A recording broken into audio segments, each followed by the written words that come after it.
lo largo de la Escritura vemos muchas historias, la mayoría de ellas historias realmente extraordinarias, que pareciera que no son pues ordinarias, y eso es porque nuestro Dios es un Dios extraordinario, sobrenatural. Muchas de estas historias tan impactantes son dignas de ser escritas en cualquier libro, aparte obviamente de la Biblia, por la importancia, el mensaje que traen estas historias. Son dignas de ser producidas en cualquier tipo de películas. Incluso, repito, algunas son tan extraordinarias que pareciera que incluso son una fantasía, pero son una realidad y están escritas en este libro maravilloso que nosotros sabemos que es la palabra de Dios. Y una de las historias en lo particular, y con ella de los personajes que a mí más me ha impactado a lo largo de mi vida como cristiano, que ya voy a cumplir 26 años de cristiano, es la vida de José. La historia y la vida de José, como se conoce comúnmente, José el soñador. Es una historia extraordinaria, y en esta historia tenemos mucha tela de dónde cortar. Podemos abarcar varias cosas o varios temas de su propia historia. Uno de los más fascinantes es cómo pudo perdonar la traición a sus hermanos que lo querían matar y después lo vendieron como esclavo, ¿verdad?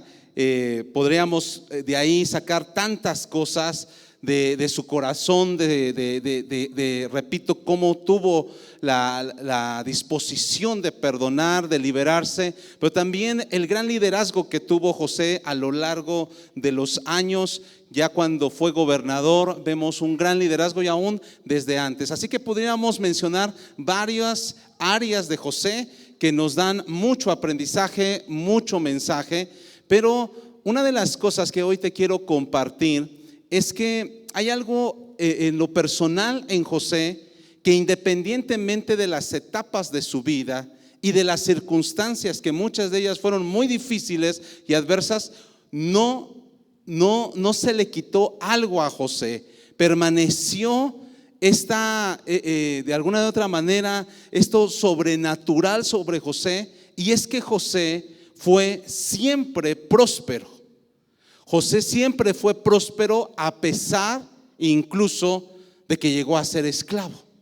Y esto lo encontramos en Génesis capítulo 39, versículo del 1 al 3, y dice así: Génesis 39 del 1 al 3, dice: llevado pues José a Egipto, Potifar, oficial de Faraón, capitán de la guardia, varón egipcio, lo compró de los ismaelitas que lo habían llevado allá. Pero mira lo que dice aquí: mas el Señor estaba con José, y fue varón próspero. Qué interesante, ¿eh? Y estaba en la casa de su amo el egipcio, y vio su amo que el Señor estaba con él, y que todo lo que él hacía, el Señor lo hacía prosperar en su mano. Así que algo muy importante que hoy vamos a hablar es cómo José tuvo una vida de prosperidad. Vamos a aprender algunas cualidades que José desarrolló para que nosotros también podamos tener esta prosperidad. Vemos, repito, algo muy importante, que a lo largo de la historia de José tuvo una historia realmente compleja, complicada. Él era el consentido de su padre, pero sus hermanos le tuvieron envidia y lo quisieron matar. Después lo venden a los ismaelitas, y los ismaelitas lo llevan a Egipto, con Potifar específicamente, aquí lo leímos, como esclavo. Y después de ahí lo difaman y lo meten a la cárcel. Y toda esa travesía de adversidad, de dolor, de soledad, de sufrimiento, dicen algunos que José aproximadamente vivió así 13 a 15 años. En una situación que no veía el sol, que si no le pasaba una cosa, le pasaba otra situación difícil. Y yo creo que algunos de nosotros nos identificamos o se identifican con esa situación, ¿verdad? Que hay adversidad tras adversidad. Y José vivió esa situación. Pero algo que me llama poderosamente la atención es que a pesar de las circunstancias difíciles, él era próspero. ¿Cómo un esclavo puede llegar a ser próspero? Esa es la pregunta que quiero que reflexiones por unos momentos. ¿Cómo Si José lo habían vendido como esclavo, llegó a ser próspero. ¿Cuál fue la clave para que José pudiera ser próspero si era esclavo? Hay gente que es libre y no es próspera. Hay gente que es libre y no es feliz. Hay gente que es libre y no le danza al Señor. Pero hay gente que puede estar en la cárcel y puede ser libre en su interior, que las cadenas se rompieron y que le danza al Señor y que le alaba al Señor y que tal vez no tiene ni la mitad de lo que tenemos nosotros, pero él se pueden contentar con una manzana, se pueden contentar con la lluvia, se pueden contentar con la sombra de un árbol, se pueden contentar con un abrazo. Y a veces nosotros que tenemos tantas cosas no somos felices. Como un esclavo llegó a ser próspero y permaneció en la prosperidad. Claramente los versículos que leímos en el versículo 2 dice: mas el Señor estaba con José. ¿Por qué José, siendo aún esclavo, era próspero? Porque Dios estaba con José. Porque Dios estaba con José.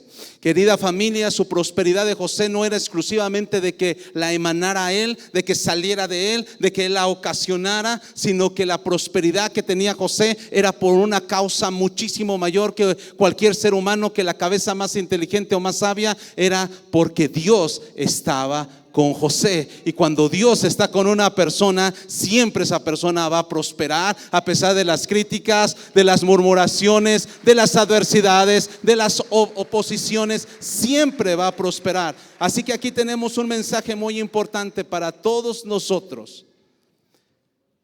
No importa de dónde vengamos, no importa en dónde estemos en este momento, no importa las adversidades que tengamos, si Dios está con nosotros, es más que suficiente para que seamos prosperados. ¿Cuántos reciben eso en el nombre de Jesús? Si lo recibes, dale un fuerte aplauso al Señor. No importa, amada iglesia. Mira, constantemente nos justificamos de nuestros malos resultados culpando a otras personas. Constantemente nos justificamos. Bueno, yo no soy feliz porque mira, tengo este esposo. Bueno, yo no soy feliz porque pues a mí no me van a visitar los pastores. Bueno, yo no soy feliz porque pues Dios no me sonríe, la vida no me sonríe, Dios tiene a sus favoritos. Y siempre estamos culpando a otras personas de nuestros malos resultados. ¿No será que algo nosotros no estamos haciendo adecuadamente?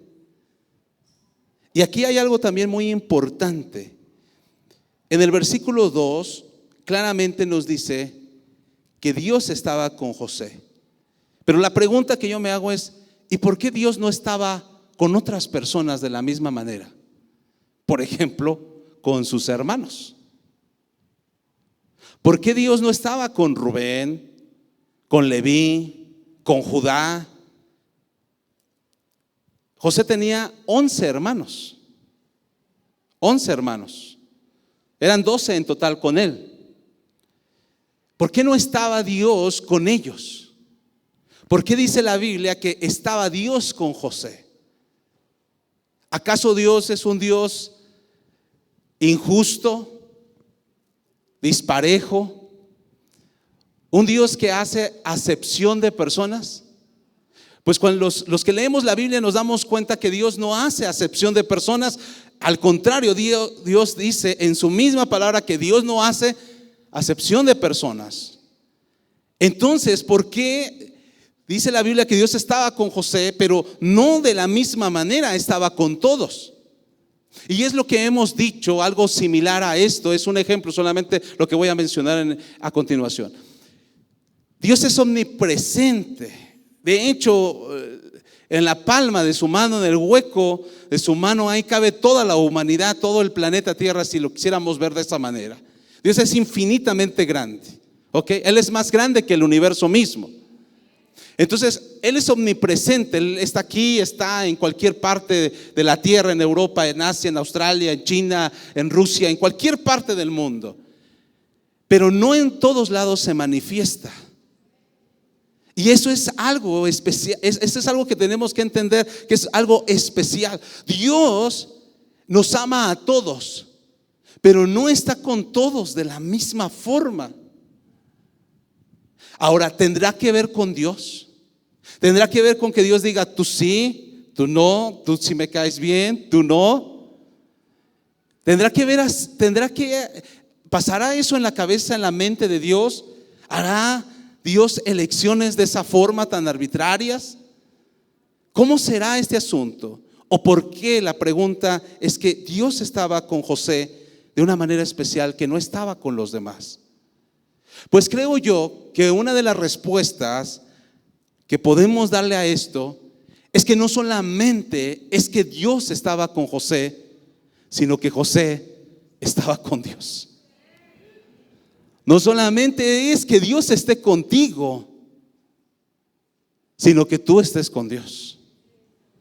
Dios ha tocado a la puerta de muchos de nuestros corazones, pero no todos le hemos abierto el corazón. Y no quiero minimizar tu presencia o menospreciar tu presencia en este lugar, o todos los que nos están viendo en este momento, nos verán más adelante. No quiero minimizar eso. Sin embargo, no es garantía de que tú estés aquí, que estés con Dios. Hay mucha gente que va a una iglesia, pero no está con Dios. En nuestro país hay mucha religión y religiosidad, pero pocos están con Dios. Muchos son los llamados, pocos son los escogidos. Y de alguna de otra forma, amada iglesia, debemos de analizar y de entender cuánto nosotros estamos con Dios. No solamente que Él esté contigo. Me decía una persona, mira, recientemente platiqué con esta persona, sin mencionar tantos detalles, porque algunos dicen que soy muy específico, por no decir otra cosa, y no les agrada a algunas personas escuchar eso, pero sin dar tantos detalles ni exhibir absolutamente a nadie. Esa nunca ha sido nuestra intención. Una persona en que me dice, pastor, ya no puedo servir aquí en la iglesia. Le digo, hermana, es que usted no viene no viene los miércoles, no viene los domingos, no viene al servicio. Dice, es que yo tengo que trabajar. Y le digo, pues es que ¿cómo podemos tomarla en cuenta para que sirva en tal ministerio aquí en la casa si no viene? Es ilógico, ¿cierto o no? O sea, ¿cómo la llamo? O sea, ¿cómo la puedo poner? ¿Cómo yo puedo considerarla para que sirva si ni siquiera viene a los servicios en la iglesia? Y entonces me dice, es que yo tengo que trabajar. Y le digo, y los miércoles puede terminar antes su trabajo porque tiene ella un negocio. Dice, sí, pero yo llego a hacer la comida en la casa. Y le digo, bueno, entonces Dios que se aguante. Entonces, o sea, siempre va a haber una u otra cosa. O sea, no puedo por esto, no puedo por aquello. Y dice, pero Dios ha sido muy bueno conmigo. Y le digo, y eso no tiene nada que ver. Por supuesto que Dios ha sido bueno con todos y cada uno de nosotros. El asunto no es que Dios no nos haya llamado, no es que Dios no nos ame, no es que Dios no haya tocado a la puerta de nuestro corazón. Es que muchas veces nosotros hemos preferido otras cosas que al mismo Dios. Y algo que tenía José es que José puso a Dios por encima de todas las cosas, incluyendo su propio dolor. Tenemos que poner a Dios por encima de todas las cosas, incluso más allá de la adversidad, porque hay personas que exaltan su problema y siempre llevan sus problemas a Dios, y no está mal, llevemos nuestras cargas a Dios, sino a quién las vamos a llevar. Pero una cosa es que tú lleves tus cargas a Dios y confíes que Dios va a solucionar o ayudarte o a darte la salida, como dice, juntamente con la prueba ya vino la salida. Y una cosa es eso, y una cosa es que siempre estemos nosotros exaltando nuestros problemas y diciéndole a Dios, mira cuántos problemas tengo. Nosotros tenemos que aún poner a Dios por encima de nuestra adversidad, por encima de nuestro dolor, por encima de nuestras pérdidas. Y si tú has perdido a un ser querido, no te claves en eso. La vida tiene que continuar y Dios tiene un propósito para todos los que estamos aquí y seguimos con vida. Amada iglesia, todos tenemos adversidades, pero tenemos un Dios que supera cualquier problema, que es más grande que cualquier adversidad. ¿Cuántos lo creen verdaderamente? Entonces, el punto concretamente es el siguiente: no basta solo con que Dios esté a veces con una persona, la persona también tiene que estar con Dios. Pregúntate tú en este momento, ¿yo estoy con Dios? No basta que estés aquí, no basta que a veces leamos la Biblia. Eso es bueno, pero no basta, no es garantía. Tú estás con Dios. Tu corazón le pertenece a Dios. Lates por Dios. Es tu inspiración, es tu vida, es tu aire. ¿O has preferido el pecado? ¿O has preferido tu propia vida? Es importante que tú lo analices, amada iglesia. Ahora bien, José desarrolló unas cualidades. Lo más importante es, ¿por qué José prosperó? Porque Dios estaba con él. Amén. Y José también estaba con Dios. Dios estaba con José y José estaba con Dios. Pero José desarrolló unas cualidades a temprana edad muy importantes para que esta prosperidad le siguiera a pesar de las adversidades. Repito, hay gente que aún siendo libre toda su vida, o sea, nunca ha pisado la cárcel, a pesar de que se le han dado tantas oportunidades, a pesar de que sus padres los ayudaron para que terminaran la universidad, nunca han sido prósperos. A pesar de que han tenido un buen sueldo estable, nunca han sido prósperos. Y José, a pesar de todo lo contrario y de todas las adversidades, desarrolló esa prosperidad porque Dios estaba con él. Ese era, por decirlo así, su gran secreto. Pero también José desarrolló varias cualidades que hoy te quiero compartir. La primera que te quiero compartir es que José desarrolló diligencia. ¿Puedes decir fuerte conmigo? Diligencia. ¿Y qué es la diligencia? La diligencia es una virtud muy importante que se puede comprender con la disposición de una persona a actuar prestamente, a hacer las cosas bien y a cumplir los compromisos que adquirió.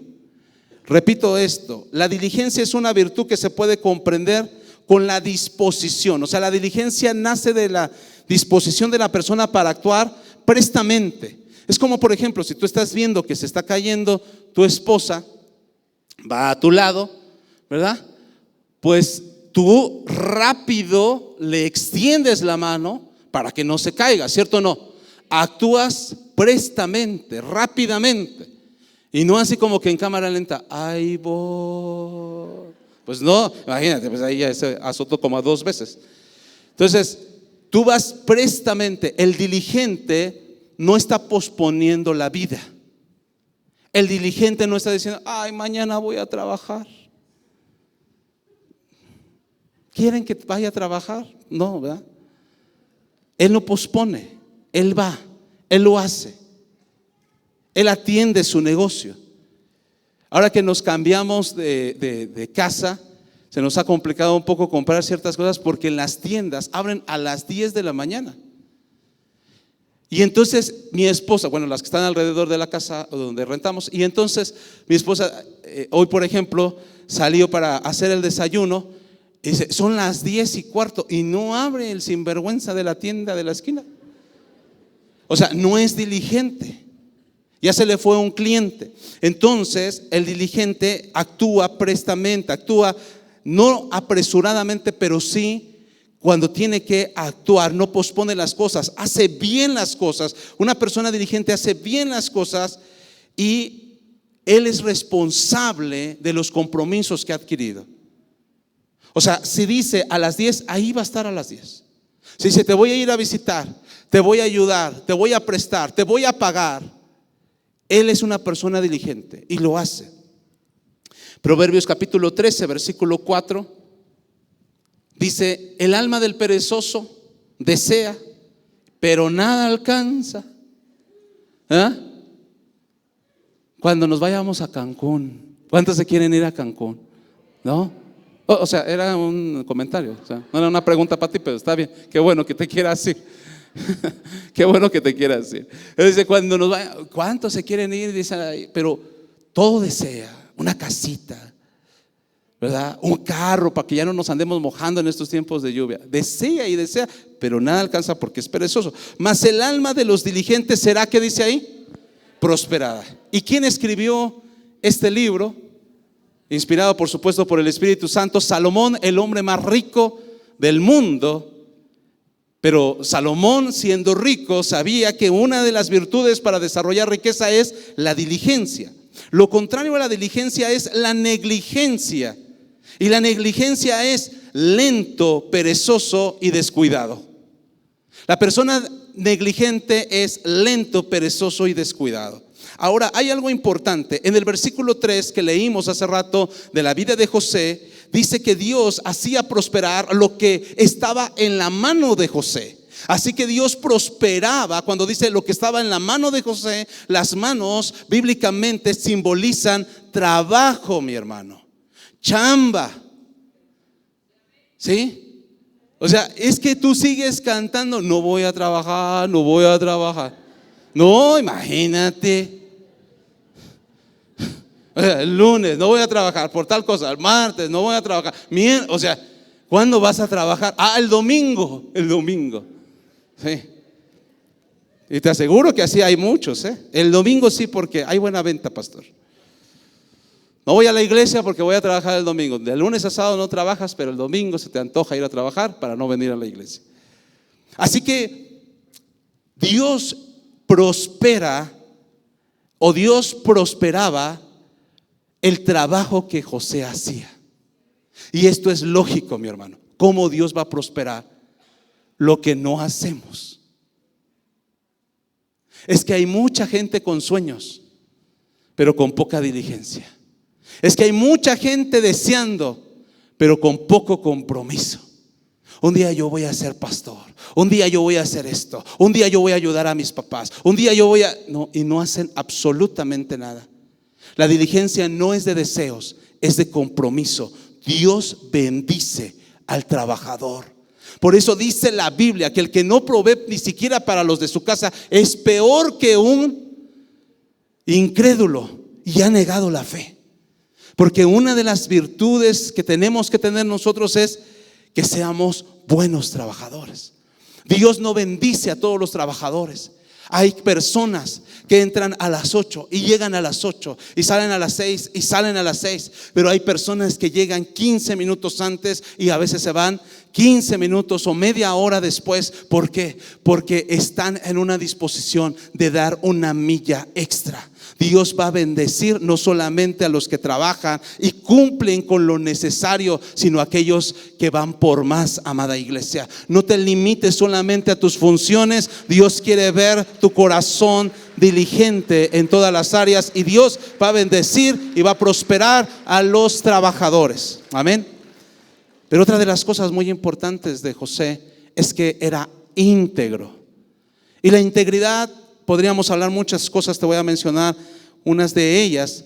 Sin embargo, es un tema muy extenso. La integridad no es igual o no es solamente honestidad. Hay personas que dicen, yo soy íntegro y honesto. No, son cosas distintas. En el hebreo, la palabra integridad significa, o se pronuncia tom, así T-O-M. Figuradamente, fíjate lo que significa integridad: prosperidad. Qué interesante que integridad signifique prosperidad. Yo sé que algunos de ustedes no van a estar de acuerdo conmigo, pero yo creo que toda persona que realmente ha cambiado por dentro tiene que cambiar por fuera su mundo. Y una de las cosas y de las áreas que muchos cristianos después de 10, 15 años, 20 años nunca han cambiado es su chequera, es su cartera, es su estado de cuenta. Nunca la han cambiado y siguen teniendo los mismos problemas económicos a pesar de los años. Si tú has sido enriquecido por dentro, también vas a prosperar por fuera, mi hermano. Tienes de alguna de otra manera que prosperar por fuera. Integridad, si tienes integridad, dice en el hebreo que es prosperidad. Moralmente, inocencia, significa perfecto. Una persona íntegra también es una persona recta, porque también significa rectamente, sencillez y fuerza. Repito, en el hebreo significa prosperidad, moralmente inocente, significa perfecto, rectamente, sencillez, fuerza.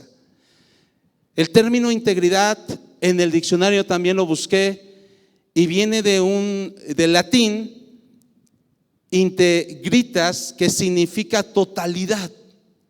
O sea, una persona que tiene integridad es una totalidad, no es solo una área. Por eso te digo, no solo que seas honesto. Está bien si eres honesto, pero no significa que seas íntegro por ser honesto, porque la integridad abarca toda la vida. Viene de otra palabra, de interger, que significa intacto, entero, no alcanzado por un mal.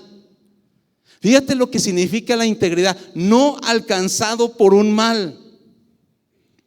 Cuando te van a contar cositas malas de mí, manda a todos a volar. No, no es cierto. Cuando te van a contar cositas malas de otra persona y tú prestas tus oídos y te contaminas y ya ves diferente al hermano, al líder, al pastor, a tu papá, a tu mamá, a quien te hayan contado cosas malas, entonces la maldad, la contaminación ya entró a tu corazón y ahí ya no hay integridad. ¿Te das cuenta de eso? Cuando alguien te muestra pornografía y tú la estás viendo, entonces ahí el mal ya entró a tu corazón. Cuando te juntas con un mentiroso y aprendes a mentir, la maldad ya entró en tu corazón, el mal te alcanzó. Estábamos viendo mi esposa y yo en la semana pasada una película que a nosotros nos gusta mucho, y por cuestiones de las personas tan espirituales en esta casa no la voy a mencionar el título de esta película. No es ninguna película mala ni mucho menos, pero no es cristiana, pero nos gusta mucho porque tiene mucho mensaje. Y en una de la película, una de las cosas más importantes de ella o el mensaje es que el malo lucha contra 3 personas en la ciudad. Los 3 eran buenos. El protagonista era el bueno, otra persona era buena y otra persona también era muy recta, aparentemente. Y el malo de la película selecciona a uno de ellos y mata a su esposa. Y cuando mató a su esposa, se transformó el que era bueno aparentemente. Y aquí vemos algo muy importante. Puedes perder muchas cosas. Puedes perder una casa, puedes perder un matrimonio, puedes perder un trabajo, podemos perder hasta el ministerio, puedes perder a un ser querido. Pero lo más importante es que no te pierdas tú. Si tú te pierdes, tu alma se pierde. Todo se pierde. Cuando estás perdiendo cosas, ¿cómo reaccionas? Sé que no es sencillo perder a un ser querido o un matrimonio o un ministerio. Si no es fácil perder un trabajo que tal vez te hacía sentir realizado. Pero puedes perderlo todo, pero no te pierdas a ti. Y este hombre se perdió. Cuando el malo mató a su esposa, se perdió. Se enloqueció y empezó a matar a la gente y se vengó. Y los demás platican, los 2 buenos que quedaron platican y dicen: él tomó al mejor de nosotros y lo hizo trizas. Y cuando dijo eso, dije: así es el diablo. Él selecciona. Ese dice él, ella. Porque de alguna de otra manera, aunque el diablo no sabe el futuro, de alguna de otra manera él sabe cuando Dios escoge a un hombre o a una mujer para grandes cosas. Y lo trata de frenar de alguna de otra manera. Integridad es que lo malo o el mal no te alcance. Y en el caso de José, él tenía una integridad muy grande. La integridad es un valor que se refiere a la cualidad de quien tiene entereza moral. rectitud, honradez en la conducta y en el compromiso. La integridad que tuvo José lo llevó a tener puertas abiertas. La integridad abre las puertas, mi hermano.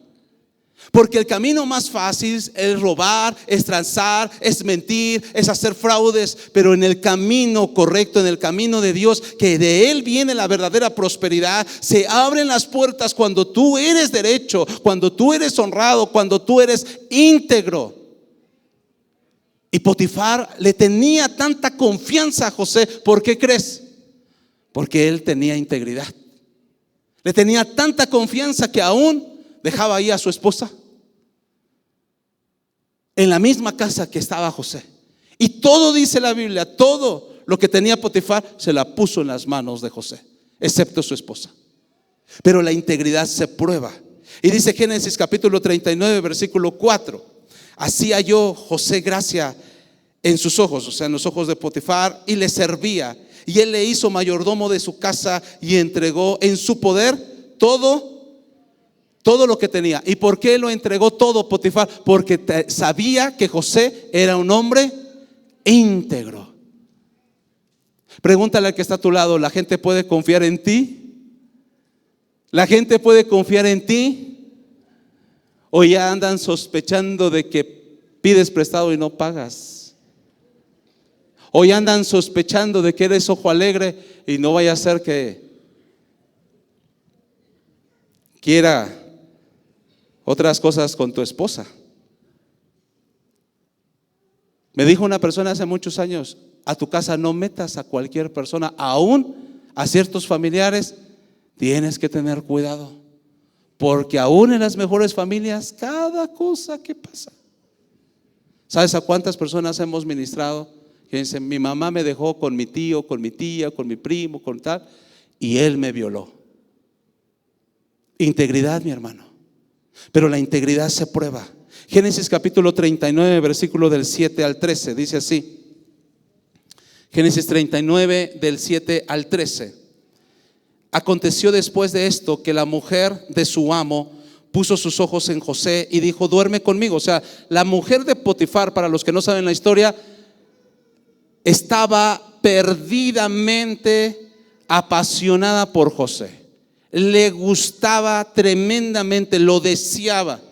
Y dice en el versículo 8: y él no quiso, o sea, José no quiso, y dijo a la mujer de su amo: he aquí mi señor no se preocupa conmigo de lo que hay en mi casa. ¿Por qué? Porque Potifar confiaba en José. Y ha puesto en mi mano todo lo que tiene. No hay otro mayor que yo en esta casa, y ninguna cosa me ha reservado sino a ti, por cuanto tú eres su mujer. ¿Cómo pues haría yo este gran mal y pecaría contra Dios? Hablando ella, a José cada día. Fíjate, cada día, no solo una vez, cada día. Y no escuchándola a él para acostarse al lado de ella, para estar con ella. Aconteció que entró él un día en casa para hacer su oficio, y no había nadie de los de la casa allí. Y ella lo asió por su ropa, o sea, lo agarró, como decimos, casi lo pescó, ¿verdad? Diciendo: duerme conmigo. Entonces él dejó su ropa en las manos de ella y huyó y salió. Y cuando vio ella que le había dejado su ropa en sus manos y había huido fuera, pues bueno, empieza ahí a difamarlo y demás. Pero aquí vemos algo muy importante. Vemos la integridad de José, que fue probada, no en una sola ocasión, sino, dice, cada día. No sabemos si durante una semana, un mes o un año o más. Pero imagínate, es que lo que yo les digo a personas, hay muchas personas que se jactan y dicen: yo soy fiel. Sí, porque nadie te ha pellizcado, porque no has encontrado una esposa de Potifar que se te lance, porque nadie te ha hecho caso. Pero en el momento en que tienes la oportunidad de ser infiel, que de hecho muchos podemos ser infieles, y tienes la oportunidad y no lo haces, y más si se te presenta una mujer que, por supuesto, yo creo esto, que la mujer de Potifar era muy hermosa, porque ellos se casaban con mujeres muy hermosas de alguna de otra manera para presumirlas, y que ella era rica. no trabajaba en el campo, así que era una mujer muy hermosa. Para José no era sencillo esta situación y él la rechazó varias ocasiones o todas las veces, y fue probada su integridad. Y vemos algo muy importante aquí en el versículo 9. Dice en el versículo 9, no sé si prestaste atención a él: no hay otro mayor en la casa, dijo José, ninguna cosa me ha reservado sino solo a ti. Y luego hace esta pregunta: ¿cómo pues haría yo este gran mal y pecaría contra quién? Contra Dios. No dice cómo yo pecaría contra tu esposo, cómo yo pecaría contra mí mismo, sino dice contra Dios, porque la integridad verdadera se prueba en secreto, amada iglesia. Cuando nadie te está viendo, pero tú sabes qué clase de persona eres, ahí se prueba tu integridad. No necesitas que te vean o que no te vean. Si tú eres íntegro, repito, cuando nadie te ve, ahí tú tienes algo muy presente. No voy a pecar contra esa persona solamente, no voy a pecar contra mi familia, no voy a pecar solamente contra mí, voy a pecar contra el mismo Dios, porque la integridad de José se basaba en Dios. No bases tu integridad cuando te ven o cuando no te ven, no bases tu integridad en la apariencia, no bases tu integridad por lo que recibas de beneficios o de consecuencias. Basa tu integridad en que Dios está dentro de ti y Él te ve todos los días, en que has hecho un compromiso con el Rey de Reyes, con el Señor de Señores, y que a Él es al primero que le fallamos si nosotros pecamos. No le fallas primero a tu esposa, no le fallas primero a la iglesia, no le fallas primero a un hombre o a una mujer, no te fallas primero a ti, le fallamos primero a Dios. Así que la integridad, se manifiesta cuando nadie nos está viendo. Pero hay otra cualidad muy importante de José, y es que José tenía una sabiduría destacada a pesar de su juventud. José tenía mucha sabiduría, y la sabiduría, amada iglesia, es fundamental para la prosperidad económica. Si tú eres de las personas que no prosperas, a pesar de que llevas varios años como cristiano, una de las cualidades importantes que tenemos que desarrollar es la sabiduría. La sabiduría. La sabiduría da muchos beneficios, pero uno de los beneficios que te quiero mencionar, en primer lugar, es que nos ayuda a tomar decisiones correctas. La sabiduría antepone a lo emocional. La sabiduría nos lleva a no cometer locuras. Estás enojado, estás desesperado, estás frustrado y quieres hacer un arrebato en tus malas o en tu decisión que te va a llevar a malas decisiones. La sabiduría está antes de la emoción, precede a la emoción. De hecho, una persona sabia sabe que cuando está mal emocionalmente no tiene que tomar decisiones importantes, porque normalmente se va a equivocar.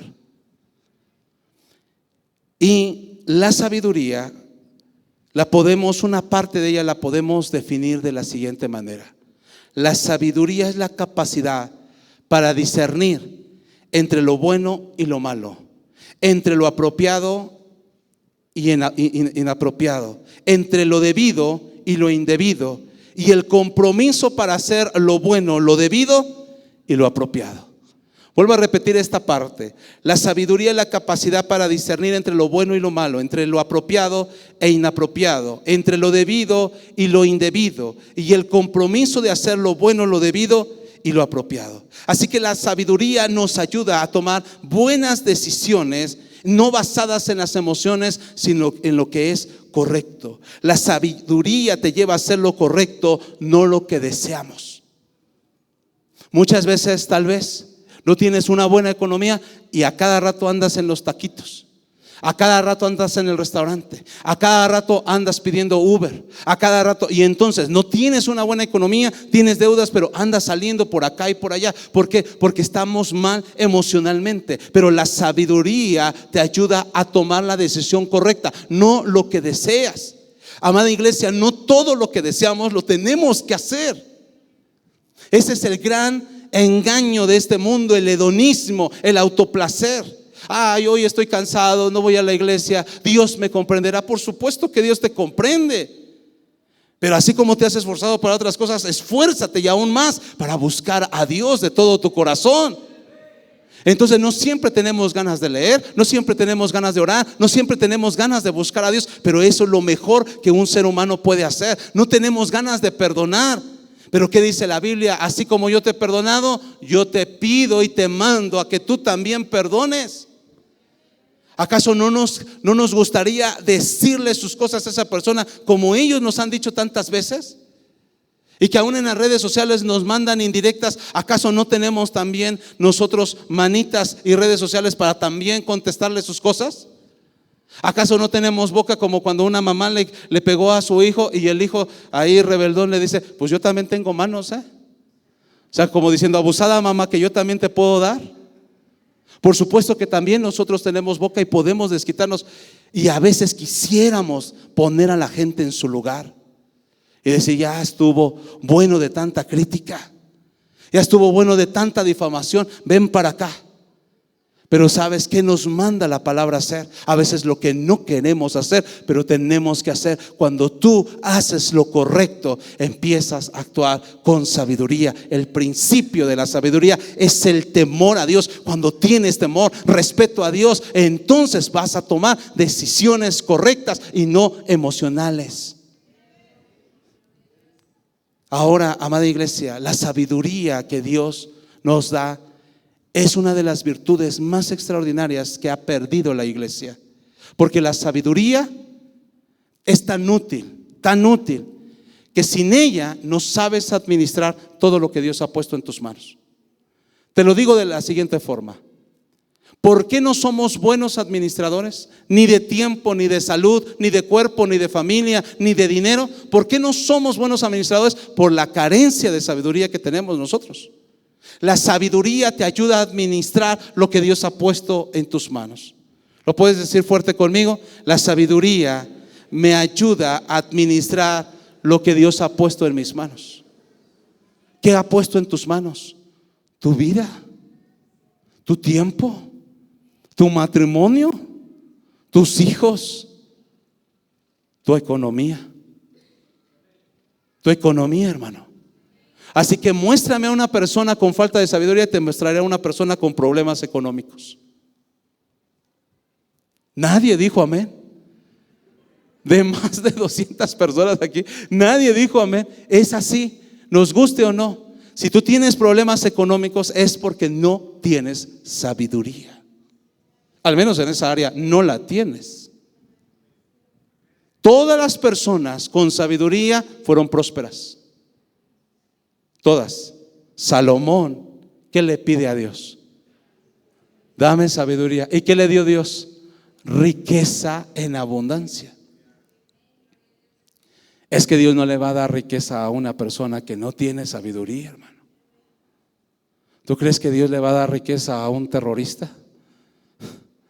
Dios no le va a dar eso. La sabiduría, o dentro de la sabiduría, hay algo muy importante que te quiero hablar por unos minutos. Y es que dentro de saber administrar correctamente, hay algo que se nos ha pasado a la mayoría de nosotros, y es invertir.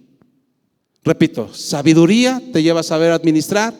Y cuando tú sabes administrar, una de las cosas importantes dentro de la administración, fundamentales, si quieres ser buen administrador, es saber invertir. Tristemente, la mayoría de las personas trabaja para el dinero, pero nosotros estamos totalmente al revés, mi hermano. Nosotros no debemos de trabajar para el dinero. Cuando tú trabajas para tener dinero, es como si pusieras al dinero como tu amo. Tú no debes de trabajar por dinero, sino debes de poner a trabajar ese dinero. Cuando tú entiendes que el dinero no es un fin, sino solamente es un medio, un recurso, entonces tu mentalidad va a cambiar. Es que hay muchas personas que su meta más grande es hacerse ricos. Que tu meta más grande no sea hacerte rico. El dinero no tiene que ser un fin, no tiene que ser una meta. El dinero solamente es un recurso y es un medio para otro fin mayor. ¿Cuántos me están siguiendo aquí? Repito, el dinero solamente es un medio para un fin mayor. Entonces mucha gente trabaja. ¿Para qué vas a trabajar? Pues porque tengo que comer, porque tengo que tener dinero. Entonces tú trabajas para el dinero como si el dinero estuviera más grande que tú, y entonces empieza a ser tu señor. Tú no tienes que trabajar para el dinero, por el dinero. Pon a trabajar tu dinero para ti, porque tú eres el que lo tienes que mandar y que gobernar en el nombre de Jesús, no Él a ti, amada iglesia.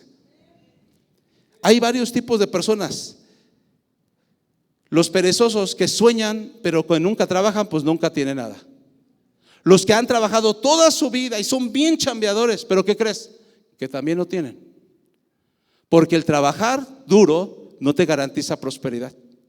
Si no, la mayoría de los mexicanos serían ricos. ¿Y qué dicen? Trabaja duro, mijo, para que tengas dinero, para que seas próspero. No, no lo es todo trabajar nada más, hermano. Mucha gente ha trabajado duro y no tiene ahora en su vejez. La siguiente categoría de personas que ahorran. O sea, trabajan y ahorran. Y la cuarta, que muy poquitos llegan. Los que trabajan, ahorran, y lo que ahorran lo invierten. Las primeras tres, el que es perezoso y no trabaja, pues nunca va a tener. La segunda, el que trabaja muy duro tampoco va a prosperar, y el que ahorra tampoco va a prosperar solo por ahorrar. Y te voy a decir por qué, algo muy sencillo de la economía. Espero que esto no te aburra, sino que te sirva. Aún las personas que ahorran no han entendido la inflación. Cada año tu dinero vale menos. Lo que en el 2024 comprabas con 100 pesos, ahora ya no lo compras con 100 pesos, hermano. Porque sube la inflación. Estuve investigando y actualmente la inflación es de 4.4% por año. ¿Qué significa eso?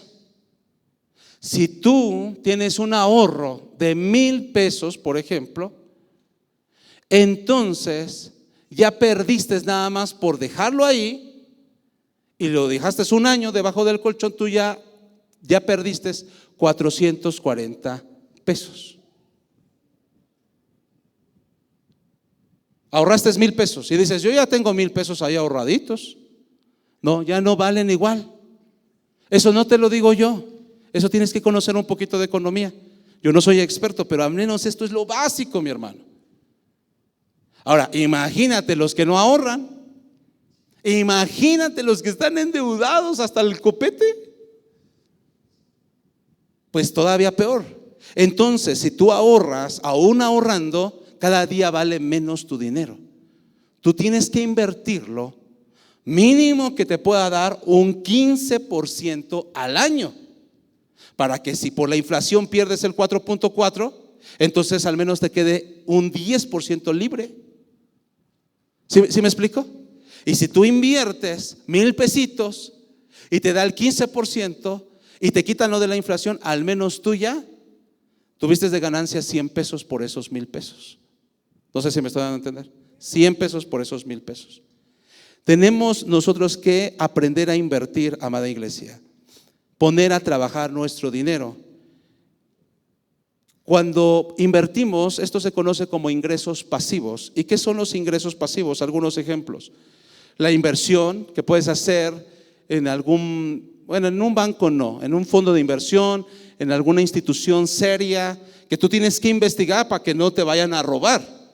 Esas instituciones que te dicen, te doy el 50%, ¿verdad?, de intereses sobre lo que me prestes o sobre lo que inviertas. Eso no es así, ¿eh? La mayoría no te puede dar tanto. Tienes que entender eso. Entonces tú lo puedes invertir. Si tú estudias de la bolsa de valores, lo puedes invertir en la bolsa de valores, lo puedes invertir en algunas instituciones serias. O por ejemplo, si tú quieres algo de lo más sencillo, es rentar una casa. Ahí tienes inversiones pasivas. Tú estás recibiendo. ¿Qué es la inversión pasiva? Que aunque tú no estés ahí, ni estés trabajando ahí, ya te está dando dinero y ganancias. ¿Sí me explico? Una casita, si la puedes rentar, te puede estar dando ganancias, o crear contenido, o algunos hacen cursos en línea y ellos andan en otros lugares, pero su curso se está vendiendo y le está dando ingresos pasivos. El sabio pone a trabajar el dinero para que produzca más dinero. La inversión, amada iglesia, si algunos como que ya entramos aquí como en un tema así como que, pastor, yo pensaba que estaba en una iglesia y parece esto que ya es como que un curso de finanzas. No, no es así. La inversión es bíblica, mi hermano. La inversión es bíblica, no me lo estáis sacando de la manga o porque yo esté invirtiendo. Fíjate, nosotros invertimos hace aproximadamente 3 años una parte de las ganancias o de los ahorros más bien que teníamos de la iglesia y pudimos comprar estas pantallas. Fue casi $1,000,000. ¿De dónde va a salir ese dinero? ¿Crees que nada más de tus diezmos? Con todo respeto, y te lo agradezco, pero no salen solamente de ahí. Nosotros tuvimos una ganancia de 120% en 3 años. Y no lo digo por pararme el cuello, pero gracias a Dios. Ni fuimos estafados, bendito sea Dios, y fuimos aprendiendo de los errores en el camino y fuimos aprendiendo a invertir. Y la inversión es bíblica, está en la parábola que el mismo maestro enseñó acerca de los talentos, que le puso a uno 3, a uno 5, a uno 1, un talento a una persona, 3 talentos a otro, 5 talentos a otro, y a lo que le puso 3 y 2, lo invirtieron y sacaron una ganancia del 100%. Pero al que le dio un talento lo enterró. ¿Y sabes por qué? Porque dice, tuve miedo y lo escondí. Y no solamente, y ahí nosotros siempre lo hemos comparado al talento de los dones o de las cualidades. No, era talento de dinero. E incluso en las versiones más recientes no dice talento, sino que habla específicamente de cuánto dinero les dejó. Así que la inversión es bíblica. Tienes que invertir si tú quieres prosperar. Pero bueno, primero ahorra, porque si ni siquiera ahorras, pues ¿de dónde vas a invertir, mi hermano? Va a estar complicado el asunto. Y más si debes, paga ya, por favor. Esto no es un mandamiento de nosotros como iglesia de pastores. Paga. Y más si le debes a alguien aquí, no seas sinvergüenza y págale, hermano. Te lo digo en el nombre de Jesús. Esa es una sinvergüenzada y un cinismo de que lo veas al hermano y le saques la vuelta cuando vas en los pasillos o en el baño o allá en el patio y que no le pagues. Págale. ¿Cómo puedes dormir así, hermano? Págale, por favor, ahorra e invierte. Y sabes también algo muy importante que yo descubrí desde hace años en la Biblia, es que la inversión es bíblica porque aquí vemos una de las primeras leyes de Dios. La semilla produce conforme a su género.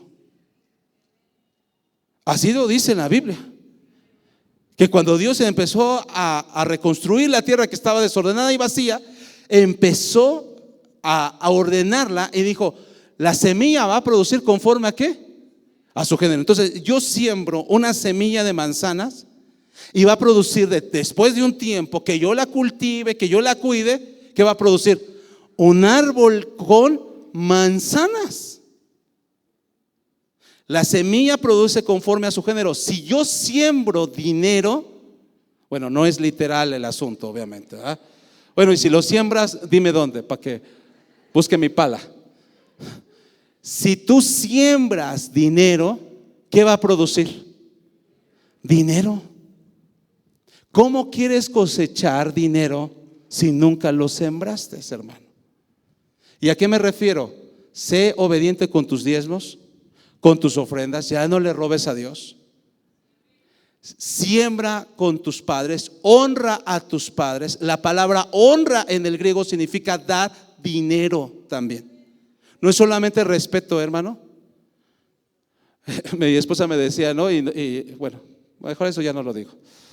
Del día de su cumpleaños, ¿no? De una persona que la abrazó y que le dice, usted sabe que yo no tengo para darle, pero le doy mi abrazo. Bendito sea Dios por los abrazos, hermano. Pero la honra también se demuestra. La honra también se demuestra, no solo con abracitos. ¿Cuánto estamos nosotros honrando? Si tú das tu diezmo, tu ofrenda, bendices a tus padres, ayudas a los más necesitados, tú estás sembrando. Tú estás sembrando tu dinero. Fíjate lo que Cristo dijo: el que le da un vaso con agua a alguien no quedará sin recompensa. Y si le das a un profeta, recompensa de profeta recibes también. Qué hermoso es eso, ¿cierto o no? Cuando tú bendices a alguien. Escucho a una persona, o bueno, últimamente ya no, es cristiano él, es un gran inversionista, es muy famoso en los Estados Unidos. Era pobre cuando llegó a los Estados Unidos, a Miami, y hoy es multimillonario este hombre. ¿Y sabes qué? Dice que él, uno de sus primeros libros fue leer Padre Pobre, Padre Rico y algo así, porque ayer me confundió una persona cuando dijo eso, pero después les explico por qué. Y entonces cuando leyó este de Robert Kiyosaki, no sé cuántos de ustedes lo han leído, dice que fue uno de sus primeros libros que abrió su mente a las finanzas. Y él, después de años que fue prosperando, Robert Kiyosaki lo invitó a su cumpleaños. Y Robert Kiyosaki es súper famoso. Y este hombre le compró un Rolex de oro, un relojito de oro, y se lo llevó. Y sabes, le dijo: fue de los primeros libros que yo leí de ti, y hoy te traigo este presente como una actitud de honrarte por lo que tú me ayudaste a través de tu libro. Es que, amada iglesia, qué triste es que le hayamos dado la espalda a los que en un tiempo nos extendieron la mano. Qué triste es que ya no te acuerdes del que te ayudó cuando no tenías nada, cuando andabas caminando y te echaron el ray, cuando te prestaron dinero. Honra. Hoy nos toca a muchos de nosotros honrar en la vejez a nuestros padres. Ellos vieron por ti 20 o 30 años, te casas y ya le das todo a tu esposa. Eso no es algo que salga del corazón de Dios. No te olvides de tus padres, no te olvides de tu familia, no te olvides de quien te ayudó. No te olvides, amada iglesia, que un día tú necesitaste, y que ahora, si estás en una postura diferente y en una posición, es para que tú no les recompenses tal vez, pero si muestres tu gratitud y tu honra. ¿Cuántos reciben esto en el nombre de Jesús? Así que dale ese aplauso a Cristo. Así que, amada iglesia, si tú siembras e inviertes tu dinero, el dinero te va a producir más todavía. Quiero ir finalizando con esto. Ahora sí, se me echan la musiquita, por favor. No como el domingo que se adelanta. Mira, amado, vimos 3 cualidades de José. ¿Por qué José era bendecido? En primer lugar, porque Dios estaba con él. Pero José estaba con Dios. Esa es la más importante de las cualidades: que tú estés con Dios, que Dios lo sea todo para ti, que lo pongas en primer lugar. Él te va a favorecer. Mateo 6:33, Jesucristo dijo: mas buscad primeramente el reino de Dios y su justicia. A Dios y su justicia, a Dios y su justicia, y todas estas cosas, está hablando de la economía, serán añadidas. Amén. Esa es la primera cualidad. Pero después vimos 3 cualidades también muy importantes: la integridad de José, la diligencia, la integridad y también la sabiduría de José. Y te doy una cuarta: José pensaba en grande. José añoraba algo grande. ¿Por qué se conoce como José el soñador? Porque Dios le dio sueños prometedores muy grandes a José, que iba a hacer cosas más grandes que sus hermanos, que iba a hacer incluso mayores cosas que sus propios padres, que iba a hacer algo destacado. Pero en momentos, como a muchos de nosotros, la vida no le favoreció. Y cuando estaba compartiendo sus sueños, eso ocasionó una gran envidia en sus hermanos, que quisieron, repito una vez más lo que dije al principio, matarlo. Y después lo venden y termina siendo un esclavo. Y después, lo que ya leímos, la esposa de Potifar lo difama y lo meten a la cárcel totalmente injustamente. Y tal vez en esos momentos, para la mayoría de la gente, los sueños se podrían desvanecer como la neblina en el atardecer. Se podían desvanecer. Pero yo creo con todo mi corazón que José seguía creyendo en los sueños tan grandes que Dios tenía para él. Amada iglesia, lo cuento solamente como una de tantas cosas que no sé si te has dado cuenta cómo a veces es la vida. Hace 8 días llovió fuertísimo en esta zona. Estaba inundado casi todos los lugares alrededor, incluso prácticamente nuestra ciudad, sin exagerar. Y por esa razón muchos les impidió realmente, sin justificarlos yo a ustedes, no vinieron. Fue el miércoles de la semana pasada. Y en la alabanza no tuvimos los momentos que hoy tuvimos tan hermosos, o al menos yo no los percibí de la misma forma. Lo digo sin ofender absolutamente a nadie. El grupo de alabanza no estuvo tan fino como otras ocasiones y hubieron varios errores. Pero cómo la vida da revanchas y Dios da oportunidades. Y hoy vimos al grupo de alabanza totalmente diferente, atinados, precisos, conectados con Dios. El pastor Edgar, que dirigió la alabanza con esa unción, y que la presencia de Dios se derramó. Yo no sé él cómo salió hace 8 días por los errores, pero a veces yo he salido cabizbajo de un servicio y dije: no prediqué bien, dije esto y no lo tuve que haber dicho, o la iglesia no lo recibió, mira, se durmió aquel, se durmió la otra persona. Y sabes, al siguiente servicio a veces Dios nos da la oportunidad de que sea totalmente diferente.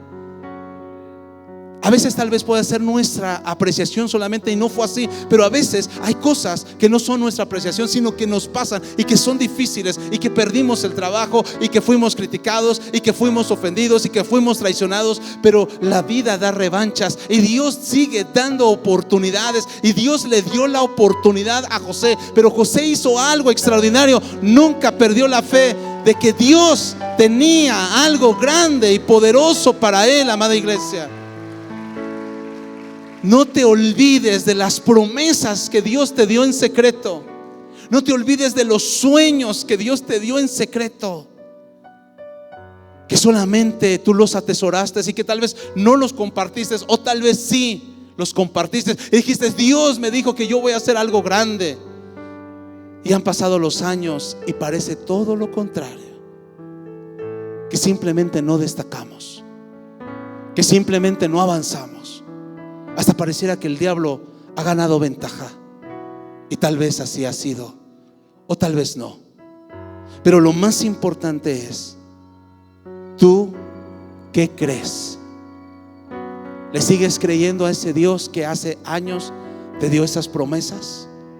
Que cuando abres la Biblia, actualmente ves más de 20,000 promesas ahí. ¿Le sigues creyendo a este Dios que te dice: yo estoy contigo? Contigo, hija. Aunque tu padre y tu madre te dejaren, con todo eso, dijo el salmista, el Señor me recogerá, el Señor estará conmigo. No te olvides de los sueños, amada iglesia. Sigue soñando en grande, porque tenemos un Dios que tiene todo el poder para hacerlo realidad. ¿Cuántos lo creen? ¿Cuántos lo creen? Si lo crees, ponte de pie en el nombre de Jesús. Amado Dios, hoy vimos una de las historias, en lo personal, más extraordinarias, Señor, que tocan mi corazón. La gran resiliencia, la perseverancia de José. Cualidades como la diligencia, la integridad, la sabiduría, y el que seguía soñando en grande. Y aun cuando se presentó ante Faraón, nunca se hizo menos, porque sabía que para ese momento había sido preparado Dios para gobernar. Pero sobre todas las virtudes que podemos destacar en José, tal vez la mayor sea, Señor, que no solo tú estuviste con José, sino que José estuvo contigo. Que José aprendió, a pesar del dolor, de la adversidad y de la prueba, a ponerte en primer lugar, a seguir confiando en ti, aunque probablemente no entendía por qué pasaba lo que pasaba, por qué pasaba ese dolor y esa angustia y esa traición y esa aflicción. Sin embargo, José, Señor, nunca te sacó de su corazón, nunca te sacó de su vida. Y dice tu palabra que lo prosperaste siendo esclavo, y que aun cuando estuvo en la cárcel, tú lo prosperaste y lo pusieron como jefe de toda la cárcel. Y donde quiera que estaba José, era próspero, no importando la adversidad, la circunstancia difícil, aún la escasez que lo podía rodear. José era próspero donde él se paraba, porque tú estabas con él. Y porque yo sé que también José estaba contigo. Ayúdanos, Señor, a aprender de José, no solo para ser prósperos económicamente, sino para que las promesas que tú nos has dado, Señor, y los sueños que nos has dado se puedan hacer una realidad en el nombre de Jesús. Amén y amén. Gracias, Señor.